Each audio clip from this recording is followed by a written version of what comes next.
Printer sitting change করতে চাই, সিটিংয়ে যাব, তারপর প্রিন্টারে যা প্রিন্টার বোর্ড, হ্যাঁ এখানে আমরা চেঞ্জ করব।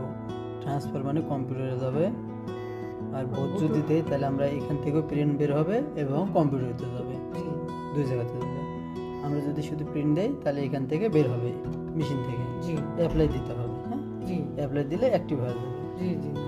অত এটা একটা গেল প্রিন্টার অপশন। এখন যদি আমরা চাই যে